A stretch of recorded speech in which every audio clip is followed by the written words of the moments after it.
হ্যাঁ, এটাই চেহারা, এটাই লেবাস পোশাক। আপনার লেবাসের মধ্যে কি পাওয়া যায়? অনেক ছিদ্র পাওয়া যায়, অনেক দুর্গন্ধযুক্ত দাগ পাওয়া যায়, যেটা সমাজের মানুষ ঘৃণা না করলেও আমার আল্লাহর পছন্দ নয়।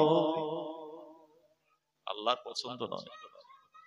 সমাজের মানুষ আপনার লেবাস দেখেছে, আপনার চেহারা দেখেছে, সুন্দর দাড়ি মোবারক দেখেছে, সুন্দর টুপি জুব্বা দেখেছে, আপনার দান খায়রাত সমাজের মানুষ আমরা সবাই দেখেছি। আপনার হাতে তসবিহ, পকেটে তসবিহ দেখেছি, আপনার মুখ দিয়ে শুধু দরুদ পড়া শুনেছি। এ মুসলমান, শুধু তাই নয়, আমরা গ্রামের মানুষ আওকাতিস সালাত 5 ওয়াক্তের নামাজে আপনাকে দৌড়ে দৌড়ে গিয়ে তাকবীরে ওরা ধরে নামাজের মুসাল্লায়ও দেখেছি, বড় কুরবানি করতে দেখেছি। না না না, আল্লাহ রাসূল কি জানালেন? লা ইউমিনু আহাদুকুম হাত্তা আকুনা আহাব্বা ইলাইহি মিন ওয়ালিদিহি ওয়া ওয়ালাদিহি ওয়ান নাসি আজমাইন। নবী বলছেন, এখনো তুমি পাক্কা ঈমানদার মুমিন মুসলমান হতে পারোনি, এখনো না।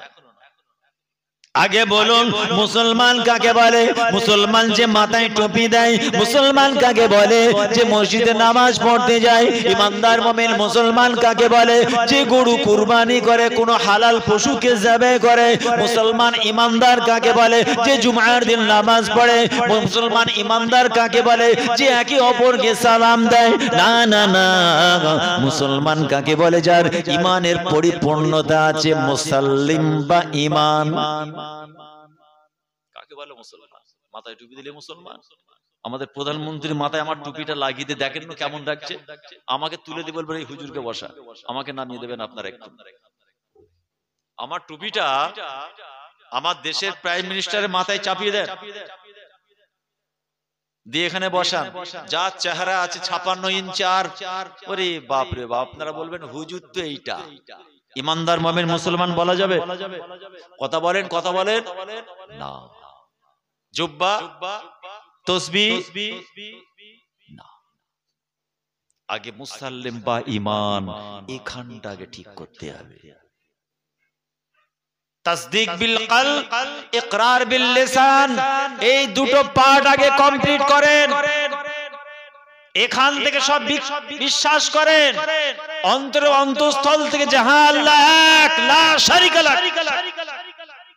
এরপরেই বলা হচ্ছে ইকরার বিল লিসান, যেটা অন্তরে আছে মুখে বলুন।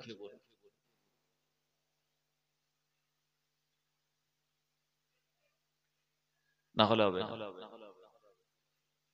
এখানটাকে ঠিক করুন।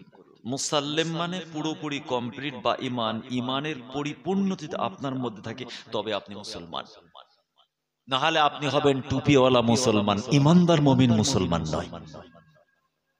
গোশত খাওয়া মুসলমান, পাক্কা ঈমানদার মুমিন মুসলমান নয়। এই মারবে রাসূলুল্লাহর হাদিস এসেছে, লা ঈমানা লিমান লা আমানাতা লাহু, লা দীনা লিমান লা আহাদা লাহু। যে আমার উম্মত আমানতের খেয়ানত করলো এবং ওয়াদা পূরণ করলো না, তার ঈমান নেই এবং দ্বীন নাই। এটাও একটা সিম্পটম। কিন্তু আমার নবী কি বললেন? ততক্ষণ পর্যন্ত তোমরা মুমিন মুসলমান নয়। কতক্ষণ পর্যন্ত? হাত্তা আকুনা আহাব্বা ইলাইহি মিন ওয়ালিদিহি ওয়া ওয়ালাদিহি ওয়ান নাস আজমাইন। এবার আপনি ধরা পড়ে যাবেন। এতক্ষণ আপনি বলেছেন জান দিয়ে দেব, মুশকিল করে ফেলবো, তোলপাড় করে ফেলবো, কোমরে গামছা বেঁধে ফেলছেন নবীর মহাব্বতে, ইসলামের মহাব্বতে। আর নবী বলছেন ততক্ষণ পর্যন্ত তোমরা প্রকৃত ঈমানদার মুমিন মুসলমান নয়, খাঁটি মুমিন মুসলমান নয়। কতক্ষণ পর্যন্ত? যতক্ষণ পর্যন্ত তোমরা তোমাদের টাকা পয়সা, ধন দৌলত, অর্থ যা কিছু আছে, নিজের বাপ পরদাদা সবাই, স্ত্রী বাচ্চারা, শুধু তাই নয় আত্মীয় স্বজন প্রতিবেশী, আন-নাস আজমাইন, সমস্ত মানুষের থেকে বেশি সম্পত্তির মায়া, স্ত্রীর মায়া, বাপমার মায়া, হুজুরের মায়া, ইমামের মায়া, সব থেকে বেশি মহাব্বত আমি রাসূলকে যদি ভালোবাসতে না পারো, লা ইউমিনু আহাদুকুম। পরিষ্কার হয়েছে?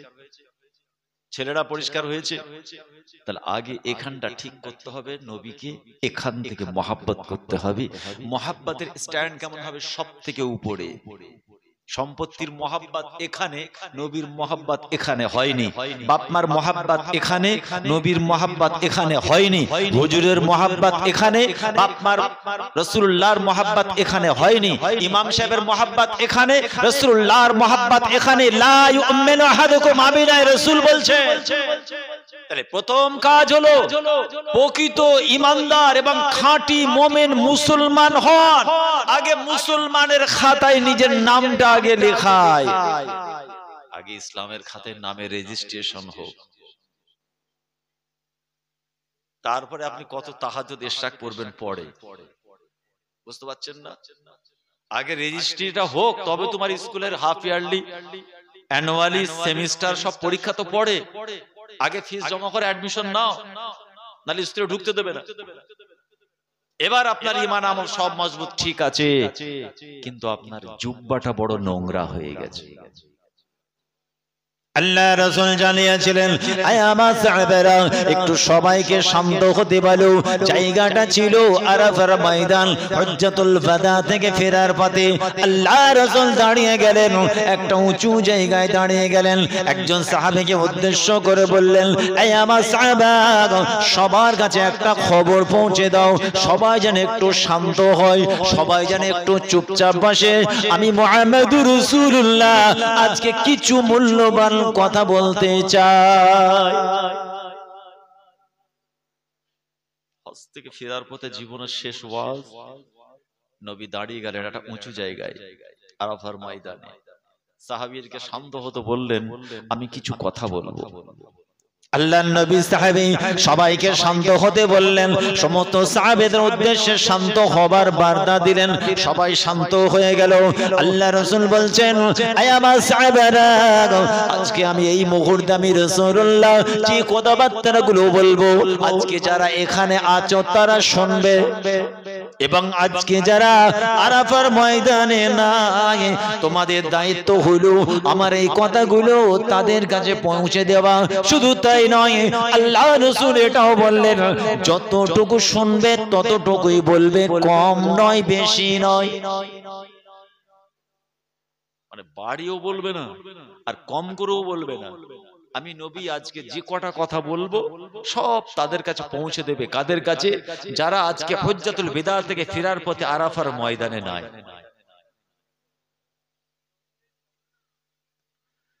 কারণ আমি রাসূলুল্লাহ বলছি, এটাও হতে পারে তোমরা সবাই শোনার পরে হয়তো আমল নাও করতে পারো, আর তোমাদের কথা শুনে হয়তো তারা তোমাদের থেকে বেশি আমল করতে পারে। আয় আমার সাহাবারা, আমি মূল্যবান কয়েকটা কথা মূল্যবান আলোচনা করতে চাই। নবী আমার একটা উঁচু জায়গায় দাঁড়িয়ে গেলেন। আল্লাহ রাসূলের সাহাবারা আদবের সঙ্গে চুপচাপ বসে রইলেন। আমার রাসূলের চোখটা ছলছল করেছিল। ওই রাসূলুল্লাহ বেশ মূল্যবান কয়েকটা কথা বলেছিলেন। মাত্র দুটো কথা আজকের মাদ্রাসায় আপনাদের খেদমতে আলোচনা করব। আল্লাহ রাসূল সেদিন অশ্রুসিক্ত চোখে চোখ ভরা পানি নিয়ে বলেছিলেন, লাস্তু আখশা আলাইকুম আন তাশরাকু বাদি ওয়ালাকিন আখশা আলাইকুমুদ দুনিয়া আন তানাফাসু ফিহা।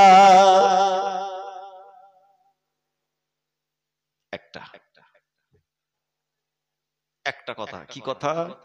আমি রাসূল ভয় করি না আমার পরে তোমরা শিরক করবে, এটা আমি ভয় করি না। ওয়ালাকিন আখশা আলাইকুমুদ দুনিয়া আন তানাফাসু ফিহা, কিন্তু আমি নবী বড় চিন্তিত, আমি ভয় করি তোমাদেরকে নিয়ে। আলাইকুমুদ দুনিয়া আন তানাফাসু ফিহা, আমার পরে তোমরা কি করবে? দুনিয়া দুনিয়া করে মেতে যাবে, নিজেদেরকে মাতিয়ে দেবে, নিজেদেরকে নিয়োজিত করবে, নিজেদেরকে বিক্রি করে দেবে, দুনিয়ার ইশারায় উঠবে বসবে।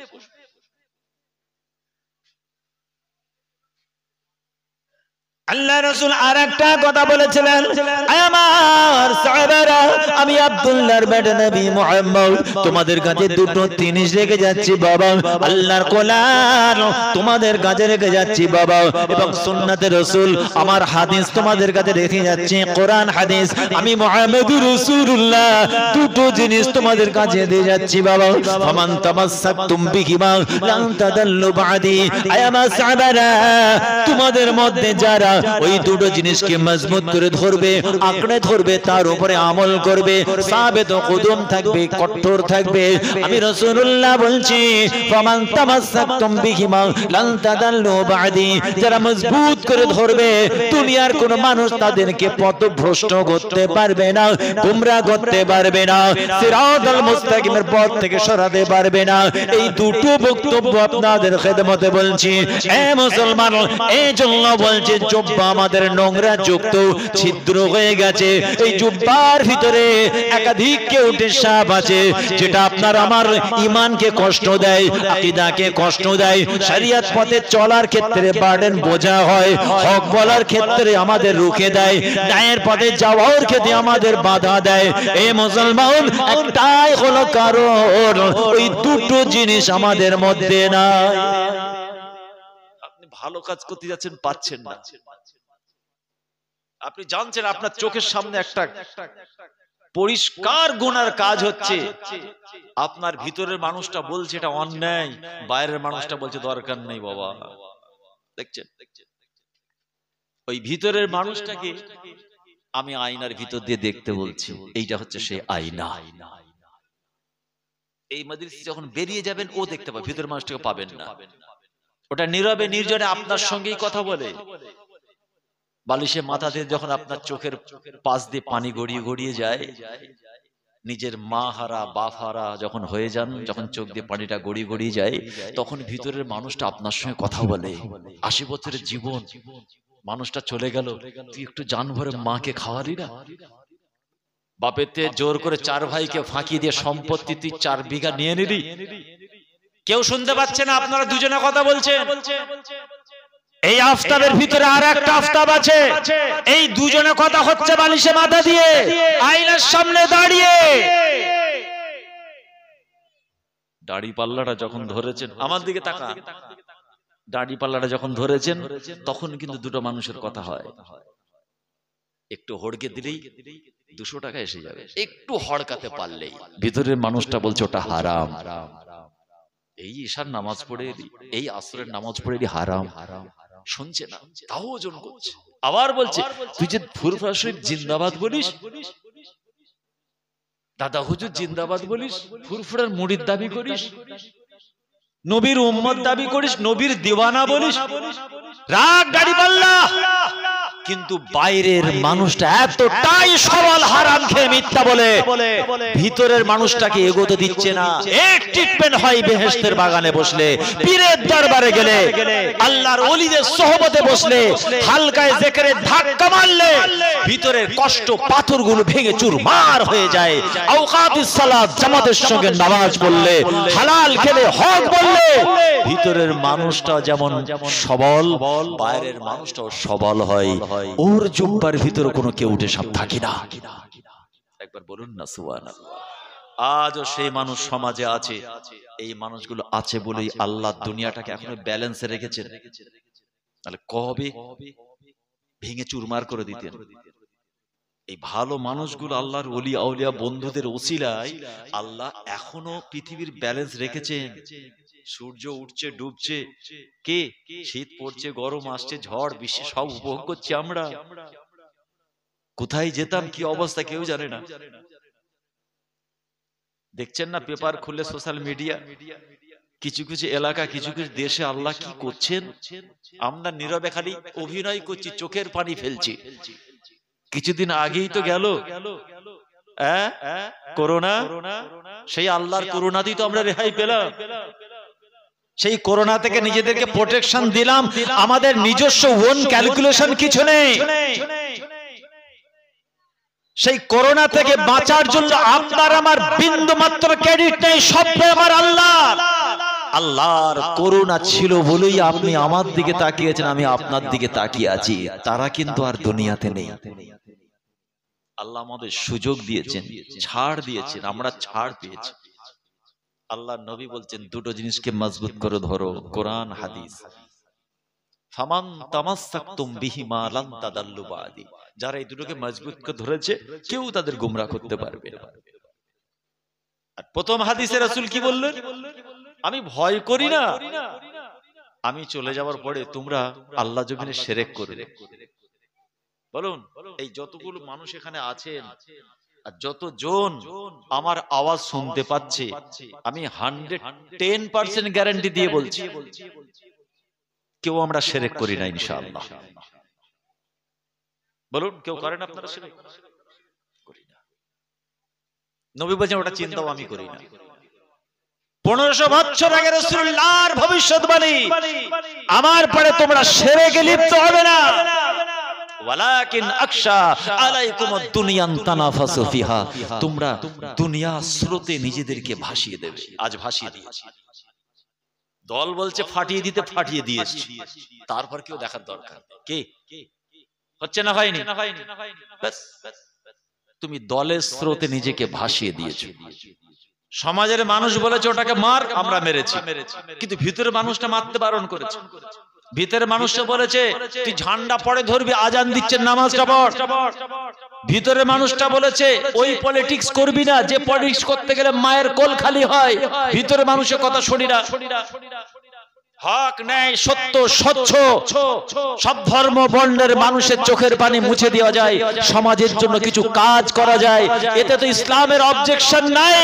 ইসলামের অবজেকশন আছে ওই রাজনীতি পলিটিকারে, যেটা করতে গেলে মানুষ কষ্ট পায়, এতিম কষ্ট পায়, সম্পত্তি ছিনিয়ে নেওয়া হয়।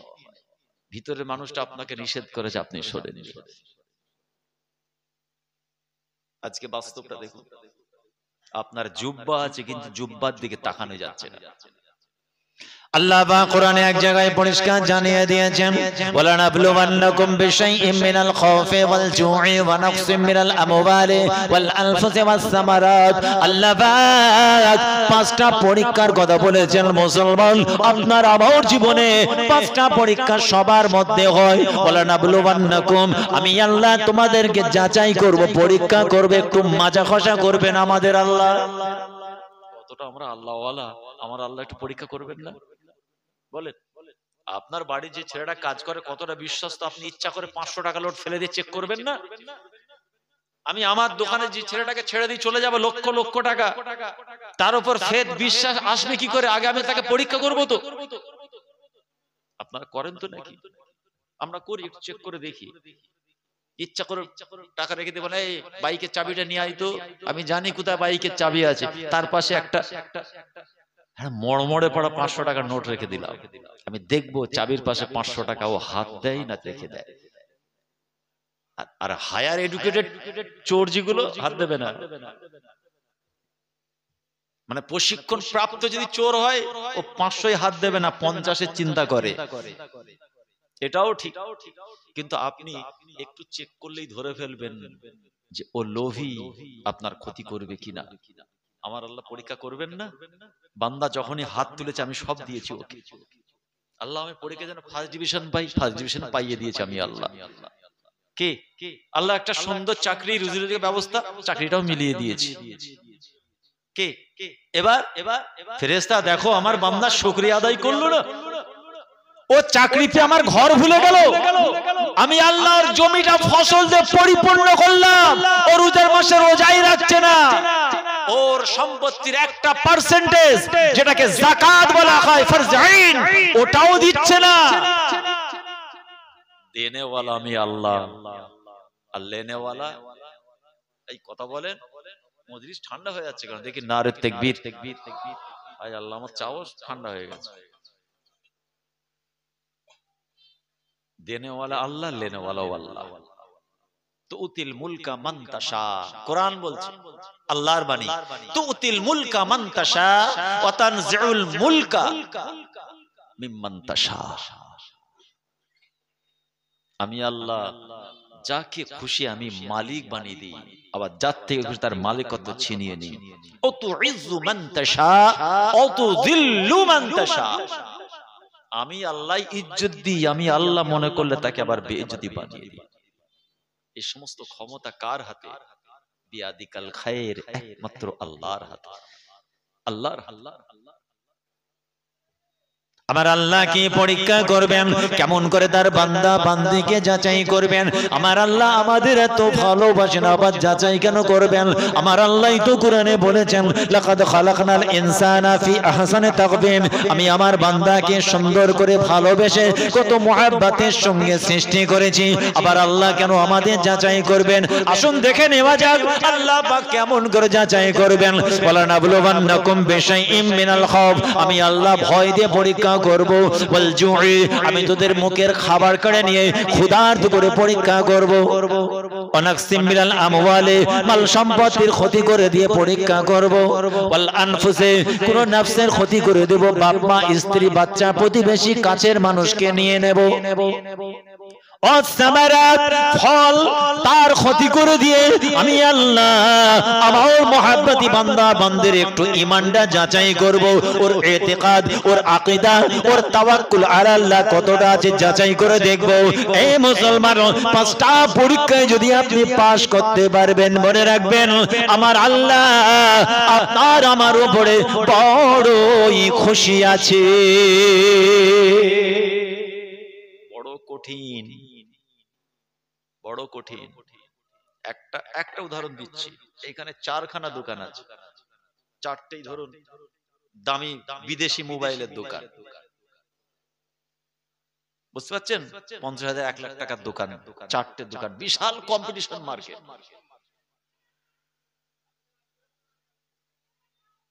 গত রাত্রে ডাকাতি হলো 3 নম্বর দোকান থেকে। বাকি দোকানগুলোর স্যাডারে হাত পর্যন্ত দেয়নি। 1 2 3 4, কিন্তু চুরি হলো 3 নম্বর দোকানে। 3 জনে ইমানদার মুমিন মুসলমান নামাজি। যখন সে দোকান খুলে দেখবে মোবাইলের বাক্স পড়েছে আর কিচ্ছু নেই, ওই তখন ওখানে হচ্ছে আপনার পরীক্ষা। আফতাব ভাই বাঁচাও, এরকম করে ইমাম সাহেব বাঁচাও, চোরটাকে ধরে দাও, XYZ ফোন করে হুজুর আমাকে বাঁচান, তখন বোঝা যাবে। তাকে দেখার সঙ্গে সঙ্গে ইন্না লিল্লাহি ওয়া ইন্না ইলাইহি রাজিউন। কোরআন বলছে, এই যে আমরা বলি না, কোথা থেকে পেলাম? আমাদের মাশায়েখরা শিখিয়েছে, প্রথমত আমাদের আব্বা আম্মা শিখিয়েছে, গ্রামের ইমাম শিখিয়েছে, পীর মাশায়েখদের থেকে শিখেছি। আসলে কথাটা তো আল্লাহ আমাদের শিখিয়েছেন, ইজা আসাবাতুহুম মুসিবা ক্বালু ইন্না লিল্লাহি ওয়া ইন্না ইলাইহি রাজিউন। বলুন না সুবহানাল্লাহ। পড়বেন, সকলে পড়বে, ছোট হোক বড় হোক, যে কোনো মুসিবত। বুঝতে পারছেন? ঘরে ঢুকলেন ইলেকট্রিক চলে গেল, তখনও পড়বেন। লিখছেন কালি শেষ হয়ে গেল, তখনও পড়বেন। সব সময়, যে কোনো মুহূর্তে। কিন্তু এই দোকানদার কি করবে? সারাদিন পাগল, জোহরের নামাজ পড়বে তো? আমার যুবক ভাইরা মসজিদে যাবে তো? দূর ভাই, কি মসজিদে যাব, দেখ না আমার কত বড় সর্বনাশ হয়ে গেল বলে কানের কাছে গিয়ে বলবে, এরা 3 জনেই কিছু প্ল্যান করে করেছে। দেখছেন, আমার দোকানটা ভালো বেচা কেনা হচ্ছিল তো, আমি সব বিদেশি মেড ইন ফিনল্যান্ডের মাল রাখতাম, সৌদির মাল, জাপানি প্রোডাক্ট ছিল তো, এরা সব লোকাল রাখে, এরাই করিয়েছে। বিশ্বাসটা দেখুন। একবার সবর করলো না, তওবা করলো না, ইন্না লিল্লাহ পড়লো না, আল্লাহর দরবারে চাইলো না, ও শুরু করে দিল। আর যদি ওই যুবকটা সবর করতে পারে, আল্লাহ 10 বছর দোকান করছি, বহু টাকা আপনি মেলিয়েছেন, আপনার মাল নষ্ট হয়েছে, আপনিই তো দেবেন। এই পাত্তি মজবুত আছে, তার মানে মজবুত আছে। আল্লাহ শুকরিয়া আদায় করবে, নামাজ রোজা ছাড়বে না, আগুল খোদার দিকে উঠবে না, নিজের দিকে। হয়তো আমার কিছু কমি আছে, হয়তো আমার আল্লাহ আমার উপরে নারাজ, আমার রাসূল আমার উপরে নারাজ, শরিয়তের নকশে কদম আমি হয়তো চলতে পারিনি, হয়তো আমার আল্লাহ আমার উপরে নারাজ হয়ে গেছে, নিজের ভুল খুঁজে বেড়াচ্ছে। ওই যুবকটা খোদার দেওয়া পরীক্ষায় পাশ করে গেল। আপনার ফলের বাগান এমন ঝড় বৃষ্টি শিলাবৃষ্টি হলো নষ্ট হয়ে গেল, আপনার কলিজার টুকরা মাসুম বাচ্চাটার মওত হয়ে গেল, আপনার আম্মা আব্বা দুনিয়া থেকে চলে গেল, সব আপনার পরীক্ষা। কোনো কারণে জীবনে আপনি খুব ভয় খেয়ে গেলেন, কোরআন বলছে 5 রকম ভাবে আল্লাহ পাক আপনাকে যাচাই করছেন। এই জায়গাগুলো মজবুত করা কিন্তু বড় কঠিন, বড় কঠিন। আল্লাহ রাসূলের দরবারে সাহাবারা আসতেন, নিজেদের মনের দুঃখের কথা নবীকে শোনাতেন। আল্লাহর নবী সবার মনের কথা শুনতেন। আল্লাহ নবী তার ট্রিটমেন্ট করতেন, সাহাবীদের মনের কামনা বাসনা আল্লাহ রাসূলের কাছে প্রকাশ করতেন। আল্লাহ নবী জবাব দিতেন, সমাধান করে দিতেন। এই রকম কোন একটা মজলিসে একজন বড় অসহায় আনসারী সাহাবী চোখ ভরা পানি নিয়ে এসে হাজির। ইয়া রাসূলুল্লাহ, ইয়া হাবিবাল্লাহ, হুজুর আমি বড় গরিব, কিছু আমাকে দিন। শুনছেন? বলছে হুজুর আমায় কিছু দিন। রিওয়ায়াত এসেছে তিনি হলেন একজন আনসারী সাহাবী, বড় গরিব। আল্লাহ রাসূল সেই যুবকটা নবীর সাহাবীর হাতে কিছু দিলেন না। সাইল হাত পেতেছে, শফিউল মুজনিবিন কিছুই দিলেন না। আল্লাহর নবী বলেছিলেন, আমা ফি বাইতিকা শাইউন, আয়া আমা সাহাবা, তোমার বাড়িতে কি কিছু আছে বলো। ওই সময় রাসূলুল্লাহ সাহাবা অশ্রুসিক্ত চোখে বলেছিল, না না হুজুর, আমার বাড়িতে কিছুই নাই, আমি গোলাম, বড় গরিব, আমি বড় অসহায়, এজন্য আপনার দরবারে এলাম, আমাকে কিছুদিন। তবে আমার বাড়িতে মাত্র দুটো জিনিস আছে। হুজুর আমার বাড়িতে কিচ্ছু নেই হুজুর, আমি বড় অসহায় বলি হুজুর আপনার দরবারে এসেছি, হুজুর কিছু আমাকে দেন। তবে হ্যাঁ দুটো জিনিস আছে, দুটো জিনিস। একটা হলো কাবুন নাশরাবুল মা, ইয়া রাসূলুল্লাহ ফিদাকা আবি ওয়া উম্মি, আমার মা বাবা আপনার কদমে কুরবান হয়ে যাও, একটা বড় পেয়ালা আছে সেটা দিয়ে পানি পান করে। ইয়া রাসূলুল্লাহ, ইয়া হাবিবাল্লাহ, হুজুর আর একটা হলো হিলসুন নালবাসু বা'দাহা ওয়া নাবসুদু বা'দাহা, আর একটা ছেঁড়া কাঁথা বা কম্বল আছে, অর্ধেকটা বিছানা করি, অর্ধেকটা গায়ে চাপা দিই।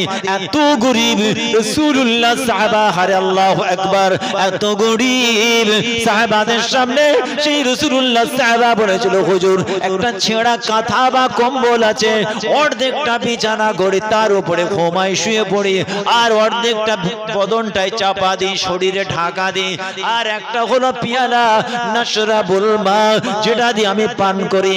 না না না, এছাড়া আমার বাড়িতে আর কিছুই নাই, আমার বাবা আপনার কদমে কুরবান হয়ে যায় হুজুর, আমি বড় অসহায়, বড় গরিব বলে আপনার দরবারে এসেছি, হুজুর আমাকে কিছু দিন। আমাদের বাড়িতে আসে আমার মা বোনেরা একটু লাঠিলে তেড়ে আদর করে মারতে যায়, যাই না? দেখবেন আমাদের মা বোনেদের একটা ভূমিকা আছে, যদি আমার আওয়াজ তাদের কানে যায়, শরীয়তের স্বার্থে বলছি খুব সাবধান। দেখবেন হাতে রান্না করছে, হাতে লাঠি দিয়ে তেড়ে যায়, যে সাইল, যে ভিখারি, যে অসহায় আপনার বাড়িতে এসেছে, তার কাছে লাঠিটা নিয়ে গিয়ে দরজার পাশে দেখায়, ওই চারতলা বাড়িটা দেখতে পাও না, চোখে কানা, দুদিন ছাড়া আমার বাড়িতে কি মধু বার হয়েছে, কত মিষ্টি ভাষা, কত কি কত আদর করে বলছে বলুন তো। এর পরের দিন আসুন না, ঠ্যাংটা ভেঙে দেবো। কে বলে? আপনার স্ত্রী, আপনার মা, আপনার বোন সকাল সন্ধ্যা সুবহানাল্লাহ সুবহানাল্লাহ জিকির করছেন ঘরে, আর আপনার স্ত্রী মা বোন কি সর্বনাশ করছে দেখুন।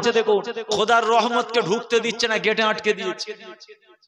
অতএব ছেলেরা সজাগ হবেন, গার্জিয়ান সজাগ হবেন, বাড়িতে পরিষ্কার বলে রাখবেন, আমার বাড়ি থেকে কোনো ভিখারি, অসহায় পুরুষ মহিলা যেই আসুক খালি হাতে না ফেরত যায়, একদম কড়া করে বলে দেবে।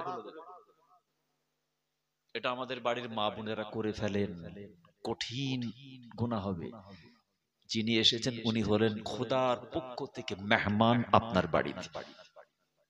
সারা হিজরিয়া গ্রামের এত পয়সাওয়ালা, এত প্রাসাদ রয়েছে, কারো বাড়িটা তো পছন্দ হলো না। আপনার টালির ছাউনি, বর্ষাকালে পানি পড়ে, আপনার দরজাটুকুই ভিতরে আসলো, মা দুটো ভাত খাবো আপনার কাছে। কেন? এর রহস্য আপনি বোঝেননি। মার্বেলের বাড়ির উপর দিয়ে সিঁড়ি দিয়ে চলে এলো, ওদিকে ঘুরেও তাকালো না।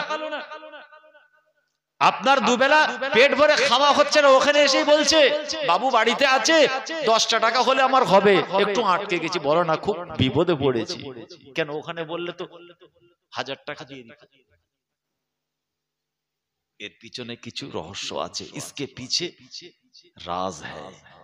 ওটা হচ্ছে মেহমান, খোদার পক্ষ থেকে প্রতিনিধি আপনার বাড়িতে এসেছে। এর কারণ আল্লাহ পাক ওই 10টা বাড়ির মধ্য থেকে আপনাকে বেশি ভালোবাসেন। জোরে বলুন না সুবহানাল্লাহ। এখানেও ইসলাম আছে। এই জন্যই আপনার জুব্বাই এতগুলো দাগ। বাড়িতে বলবেন, তবে হ্যাঁ অনেক শুধু মা বোনেরা না, ওরে বাবা, আমার অনেক যুবক ভাই আছে, গেটে লাগিয়ে দিয়েছে। গেটে কি লেখা থাকে? কুকুর হইতে সাবধান, গেটে লেখা থাকে না? অনেক বাড়িতে লেখা থাকে, তো বাড়িতে কুকুর থাকে বলে স্টিক নো বিল, কেউ দাগ করবে না, লিখবেন, লেখে তো। এত কুঞ্জুস আজও আছে দুনিয়াতে, লেখা আছে ভিখারি প্রবেশ নিষেধ। এটা মুসলমানের বাড়ি, এ বাড়ি থেকে ইমানদার মুমিন মুসলমানরা থাকে, ভিখারি প্রবেশ নিষেধ। ইজ্জত নষ্ট হয়ে যাবে। ওদের পোশাকগুলো খারাপ, ওরা বড় অসহায়, ওদের জামা কাপড় ভালো না, ওদের দেখতেও ভালো না, ওরা শুধু নেয়। ওয়ালা ইয়াহুদ্দু আলা তুআমিল মিসকিন। আল্লাহ পাক কোরআনে পরিষ্কার বলেননি? বলুন। এ মুসলমান, আসল ফিরে আসি। আল্লাহ রাসূল কি জবাব দিলেন? ইতিনি বিহিমা, আয় আমার সাহাবা, দুঃখ করো না, যাও বাবা, আমি মুহাম্মদুর রাসূলুল্লাহ বলছি, যাও বাবা, ওই পেয়ালা এবং কাঁথাটা তুমি তোমার নবীর কাছে নিয়ে এসো। যে সাহাবী বলেছিল হুজুর আমার বাড়িতে কিছুই নাই, আমি বড় গরিব, একটা পেয়ালা আছে পানি পান করি, আর একটা কাঁথা আছে অর্ধেকটা বিছানা করি, অর্ধেকটা ঢাকা দিই। আল্লাহ রাসূল বলেছেন সেই সাহাবাকে, যাও বাবা, ইতিনি বিহিমা, তোমার নবীর কাছে দুটো জিনিস নিয়ে এসো। আল্লাহ রাসূলের সাহাবা বাড়ি চলে গেলেন, ওই দুটো দ্রব্য নিয়ে এলেন। ইয়া রাসূলুল্লাহ, ইয়া হাবিবাল্লাহ, এই হলো পেয়ালা এবং চাদর। কম্বল হয় বা চাদর হয়, কাঁথা বলতে পারে। সাহাবীরা অবাক হয়ে গেলেন, কি একটা ঘটনা ঘটতে যাচ্ছে আজকে। আল্লাহর নবী একজন অসহায়কে কিছু দিলেন না, তাকে বলছেন বাড়িতে কি আছে নিয়ে এসো। আল্লাহ নবী নিজের হাতে নিলেন, হাত মোবারকে নিয়ে বললেন, এই আমার সাহাবারা, তোমরা দুটো কত টাকা দিয়ে কিনতে চাও? এটা বিক্রি আছে, তোমাদের নবী বিক্রি করবে, এর মূল্য কত দেবে? পেছন থেকে একজন সাহাবা দাঁড়িয়ে বলেছিল, আসসালামু আলাইকা ইয়া রাসূলুল্লাহ, ইয়া হাবিবাল্লাহ, ফিদাকা আবি ওয়া উম্মি, আনা আখুযুহুমা বিদিরহামিন। হুজুর আমি ওই দুটো জিনিস কিনতে চাই, আমার ভাইয়ের জিনিসটা কিনতে চাই, তবে হ্যাঁ 1 দিরহাম দিয়ে দুটো জিনিস কিনতে চাই। আল্লাহ রাসূল বলছেন, না, মাইয়াজিদু আলা দিরহামিন, মাইয়াজিদু আলা দিরহামিন, এই 1 দিরহামের বেশি মূল্য কে দেবে? 1 দিরহামের থেকে বেশি মূল্য কে দেবে বাবা? আর একজন সাহাবা বলেছিল, ইয়া রাসূলুল্লাহ, ইয়া হাবিবাল্লাহ, হুজুর আনা আখুযুহুমা বিদিরহামাইন। দিরহামুন মানে 1 দিরহাম, আর দিরহামাইন মানে 2 দিরহাম। আল্লাহ নবী রাজি হয়ে গেলেন, দাও 2 দিরহাম দাও, নিয়ে যাও, যাও চলে যাও। বিক্রি হয়ে গেল। জিনিসটা কার? কথা না বললে ভালো লাগে? বিরিয়ানি খাওয়া হবে, প্যাকেট, একটু পেঁয়াজ বা সালাদ থাকবে না, একটু আচার বা একটু পাঁপড় থাকবে না, হয় নাকি? আপনার চুপচাপ থাকবেন, ভালো লাগছে, দেখি একবার নারে তাকবীর।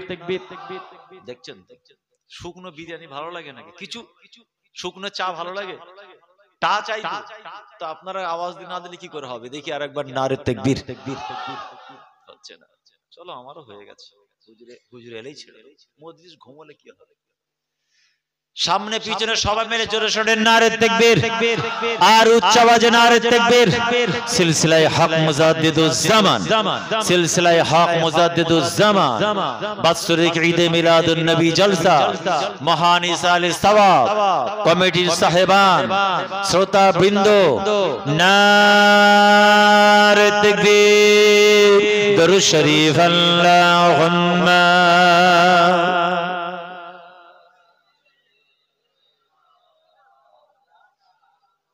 وعلى آل سيدنا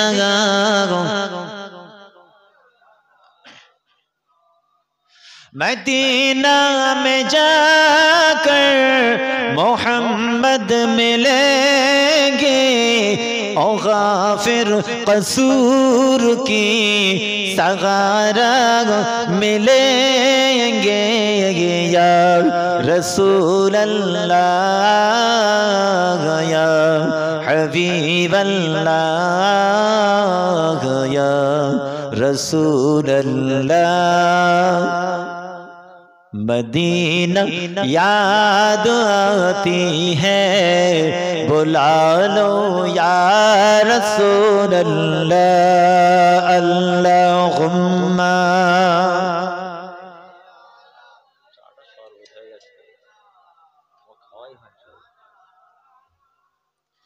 वाला आले सैयदना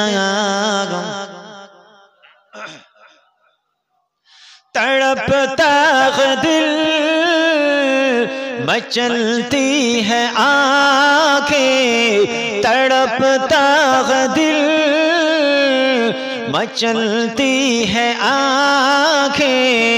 अब कोई और बता दे किधर है मदीना गया रसूल अल्लाह या हबीब अल्लाह या रसूल अल्लाह।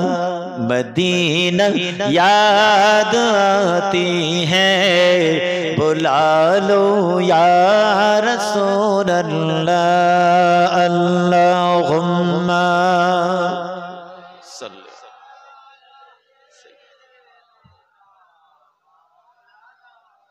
वअला आले सैयदना।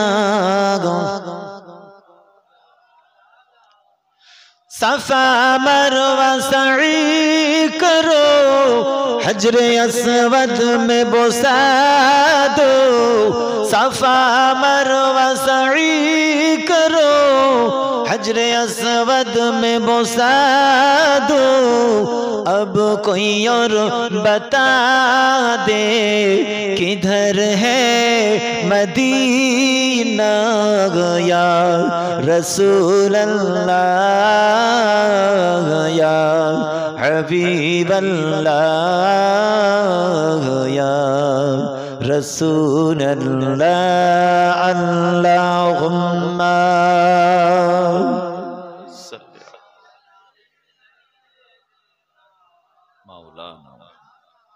वअला आले सैयदना।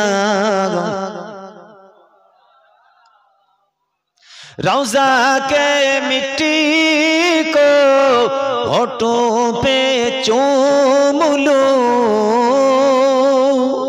जरे बोलून ना सुबहानाल्लाह। शायर बोलते रसूलुल्लाह पाक रसूल पाकेর রওজা মুবারকের মাটিটা আমি চুমা খাবো, বলুন না সুবহানাল্লাহ। কেউ কি আছো বলতে পারো মদিনা কোন দিকে, বলুন না সুবহানাল্লাহ। এগুলো হচ্ছে ইশকের বহিঃপ্রকাশ। কবি শায়ের আমরা যেন বক্তব্য দিই, কোরআন হাদিসের ব্যাখ্যা করি, কবি যারা শায়ের যারা ইসলামিক নাত শোনেন। আমার রাসূল নাত শুনতে পছন্দ করতেন। সাহাবীকে বলতেন তুমি একটা নাত পড়ো। সাহাবীরা নবীর শানে মোহাব্বত করে ভালোবাসার সঙ্গে নাত পড়তেন। তো কবি বলছে, শায়ের বলছে রওজা পাকের মাটিটা দিয়ে আমি একটু চুমা দেব, আর রওজা পাকের জালিটা ধরে কি করব, আমি চুমা খাবো। কেউ কি আছো বলো আমাকে কিধার হ্যায় মদিনা, মদিনা কোন দিকে। তড়পতা হে দিল, অন্তরটা আমার ছটফট করছে।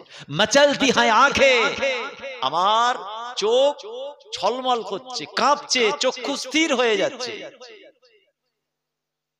বলো কোন দিকে মদিনা? रौज़ा के मिट्टी को होठों पे चूम लूं, रौज़ा के जली को होठों पे चूम लूं, या रसूल अल्लाह या हबीब अल्लाह या रसूल अल्लाह, मदीना याद आती है, बुला लो या रसूल अल्लाह। अल्लाहुम्मा सल्ली अला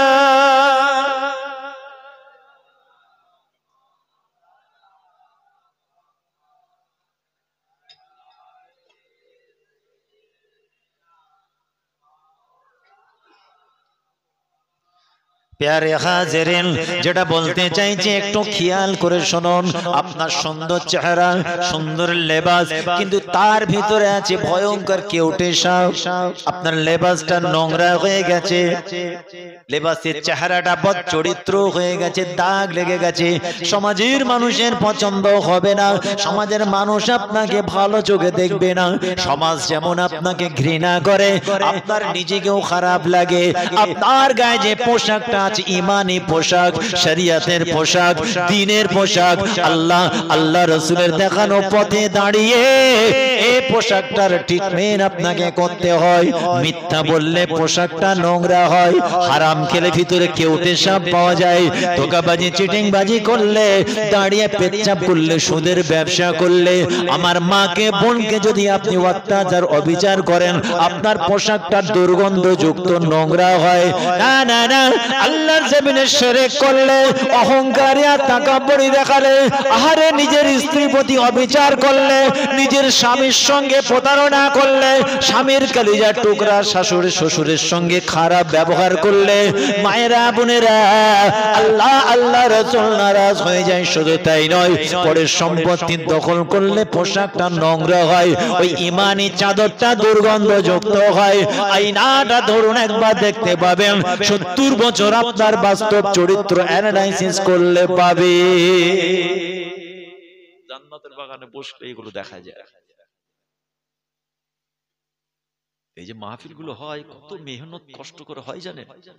আমরা আসি, শুনি, চলে যাই, ভালো লাগলো, 10 টাকা দিলাম না, তাও দিলাম না, এক প্যাকেট নিয়ে পেছনে রেখে আরেক প্যাকেট নিয়ে চলে যায়, কিন্তু গুরুত্ব দিই না এর যে আহমিয়ত।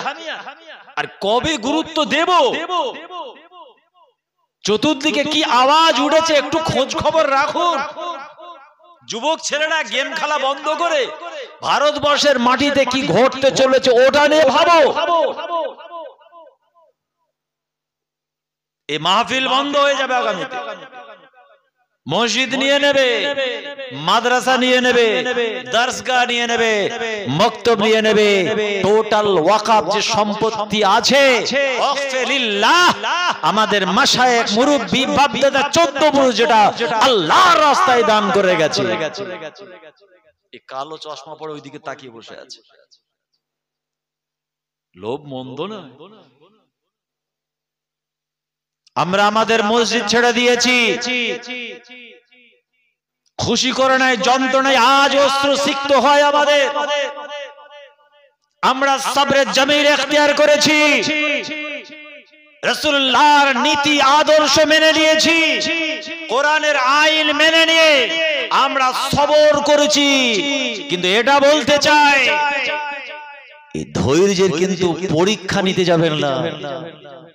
এটা ইন্ডিয়ান কনস্টিটিউশনকে বাঁচানোর লড়াই নয়। কিসের লড়াই? হেফাজত করার লড়াই। এটা ভারতীয় সংবিধানকে বিরোধী হওয়া থেকে বাঁচানোর লড়াই। এটা আমাদের ঈমান আকীদা মজবুত করে ধরে রাখার লড়াই। এই সম্পত্তি আল্লাহর, সেই সম্পত্তি হেফাজত করার দায়িত্ব শুধুমাত্র ঈমানদার মুমিন মুসলমান আমাদের। আপনি কোন দল, কোন মত, কোন মাসলাক, কোন নীতি, কোন আদর্শ, ওটা বিষয় নয়। আপনি কোন ঝান্ডার ছায়ায় আছেন ওটাও বিষয় নয়। এটা আমাদের ঈমানে আঘাত লাগতে চলেছে। এই যে কালা জঘন্য আইন আনতে চলেছে কেন্দ্র সরকার, কোনদিন দেখবেন আপনার বাপ দাদার মাজার ভেঙে বলবে এটা সরকারকে দিয়ে দাও। আপনার বাপ মা, প্রতিবেশী, আত্মীয় স্বজনের মাজারের উপর দিয়ে বুলডোজার চলবে। সুবহানাল্লাহ বলতে পারবেন তো? তখন পারবো আমরা বলতে? আলহামদুলিল্লাহ বার হবে তো? চোখের সামনে বলবে খানকাটা তোলো, এই মাদ্রাসাটা বন্ধ করো, এই সম্পত্তিটা সরকার দেখছে, এটা সরকারকে ছেড়ে দাও। মুসলমান এবার কোমরে গামছা বাঁধার সময় এসেছে, মারপিট করার জন্য নয়, এক প্ল্যাটফর্মে আসার জন্য। ভারত স্বাধীন হয়েছিল অনেক কারণ, আর একটা মূল কারণ জানেন কি আপনারা? হিস্ট্রি ছাত্ররা জানে। ভারত স্বাধীন হওয়ার একটা কারণ হলো এটাই, যখন ভারতীয়দের পিঠে দেওয়ালটা ঠেকে গিয়েছিল, পেছন দিকে দেখছে দেওয়াল, আর পেছন দিকে যাওয়া যাবে না, সামনের দিকে যেতে হবে, তারপরে স্বাধীন হয়েছিল। এখন মুসলমান আমাদের সেই জায়গায় এসেছে। তার মানে আবার এটাও বুঝবেন না A B C D X Y Z আমরা সবাই সমান, না না না। তুমি তোমার নীতি নিয়ে তুমি থাকো, ওটা আমার নীতি নয়। আমি আমার নীতি নিয়ে আমি আমারটা থাকবো, আমারটাও তোমাকে নিতে বলবো না, ভালো লাগে নাও না, নিতে হবে না। এক নবীর উম্মতের পরিচয়ে, এক খোদার বান্দা, এক কালিমাওয়ালা ভাই, ইসলাম দিন শরিয়তের স্বার্থে, দেশের ঐতিহ্য রক্ষার্থে, ভারতীয় সংবিধানকে প্রোটেকশন দেওয়ার লক্ষ্যে সমস্ত মুসলমান এসে পাশে দাঁড়াও। তোমার নীতিটা কিন্তু আমি নেব না, আমি আমার নীতি নিয়ে আমি থাকবো। এই কথা বোঝা গেছে? এই ঘোলা দলে কিছু মানুষ মাছ ধরছে, আবার এই ঘোলা পানিতে কিছু মানুষ আবার মাছ ধরতে লেগে গেছে। সোশ্যাল মিডিয়া গুলো দেখবে মাঝে মাঝে, খালি পাবজি খেলে কি হবে, হ্যাঁ এগুলো দেখলে বুঝতে পারবে। বলছে সব আমরা মিলে গেছি, ঠিকই আছে, ঠিক আছে, কামাকাই ঠিক আছে, কিচ্ছু ঠিক নেই, যেটা যেমন তেমনই আছে। তুমি তোমার শায়েখ নিয়ে থাকো, যাও শায়েখ নিয়ে, আমাদের কোনো অবজেকশন নেই। তুমি তোমার পীর সাহেব নিয়ে বসে থাকো, আমাদের কোনো অবজেকশন নেই। তুমি তোমার হুজুর নিয়ে বসে থাকো, কোনো অবজেকশন নেই। তুমি তোমার আমির নিয়ে থাকো, কোনো অবজেকশন নেই। আমি তোমাকে ঢেলা মারবো না, তো তুমিও আমাকে মারো না। তুমি তোমার নীতি আদর্শ নিয়ে থাকো, আমি আমার নীতি আদর্শ নিয়ে থাকি। এটা মুসলমানের ইমানে থাবা মারছে। এসো আমরা সবাই এক জায়গায় আসি। এই ক্লিয়ার হয়েছে? ঘোলাঝালের কিছু মানুষ কোমর বেঁধে মাছ ধরতে লেগে গেছে। কিছু সোশ্যাল মিডিয়ায় বক্তা দেখবেন এগুলো নিয়ে খুব আলোচনা করছে যে সব ঠিক আছে, দেখছো তো আমরা সব ঠিক আছে, কিচ্ছু ঠিক নেই। আমার নীতি আদর্শ কোরআন হাদিসে ইজমা কিয়াস, আমাদের মাসলাক উসুল পীর আবু বকর সিদ্দিকী রাহমাতুল্লাহ আলাইহি। এটা যদি তোমার সঙ্গে ভালো লাগে তুমি এসো, না এলেও আমাদের অবজেকশন নেই, তুমি তোমারটা নিয়ে থাকো। এটা কোরআন বাঁচানোর লড়াই, আল্লাহর ঘর বাঁচানোর লড়াই, ওয়াকফ সম্পত্তি বাঁচানোর লড়াই। এখন তুমি আমার পাশে এসো মুসলমান ভাই। কিন্তু আমি যেভাবে নামাজ পড়ি সেভাবেই পড়বো, আর তুমি যেভাবে নামাজ পড়ো তোমারটা তুমি যা পড়ো করো, আমারটা তোমার ভালো লাগে নাও, না ভালো লাগে নিতে হবে, কিন্তু আমি তোমারটা নিতে পারবো না। এই ক্লিয়ার হয়েছে? এই ঘোলা ধলে কিছু লোক মাছ ধরছে, বলছে আমরা সব এক, সব ঠিক আছে। না না না, এই ভুল করবেন না। জ্ঞানী যারা বোঝে তারা শুধু ইশারায়, বেশি বলতে হয় না। আজকে বর্তমান পরিস্থিতি কঠিন। এখন আমাদের ওই মারামারি বন্ধ করতে হবে। কামারপুলে একজনকে পিটছে, শুনছেন? এই আলোচনা উল্টো পাল্টা হচ্ছে নাকি? কারো বিরুদ্ধে হয়ে যাচ্ছে না তো? কারো পক্ষে হয়ে যাচ্ছে না তো? কোন পলিটিক্যাল ঝান্ডালি হয়ে যাচ্ছে না তো? কেন এটা ওইসব আলোচনা করার জায়গা নয়। আর যদি কেউ করে প্রোটেকশন করবেন, প্রতিবাদ করবেন, উঠুন, কোরআন হাদিস বলুন, ওয়াজ নসিহত করুন। পীর মাশায়েখ ওলি আউলিয়াদের ওয়াজ শুনেছি, সেগুলো আমরা শুনতে চাই। বাড়তি কথা কিছু বলেন না, আমাদের ভালো লাগছে না, পরিষ্কার বলবেন। কারণ বর্তমান যেটা হচ্ছে এখানে দেখছি বড় দুঃখ লাগে, যন্ত্রণা লাগে, কঠিন অবস্থা চলছে। গালাগালি থেকে শুরু করে এর কথা ওকে, ওর কথা একে, ইনি ওনাকে দিচ্ছে, উনি ওনাকে ধুয়ে দিচ্ছে, উনি ওনাকে ধুয়ে দিচ্ছে। তারপর সোশ্যাল মিডিয়া তো আছে, এনার আবার সুন্দর করে একটু ক্রিম লাগিয়ে দিচ্ছে, সবাই না হালকা করে দিয়ে দিল, বুঝতে পারছেন না? অমুক জায়গায় গিয়ে আফতাব ভাই যা দিল অমুককে ধুয়ে দিল। আরে তুই ভাই এটা কেন করলে? আমি কাকে ধুলাম আপনারা বুঝতে পারলেন কিছু? বলুন, এইগুলোরই ফিতনা চলছে, ফিতনা। এই ফিতনা থেকে দূরে থাকুন, আল্লাহ পাক আমাদের হেফাজত করেন, সকলে বলুন আমিন। আমাদের পীর মাশায়েখ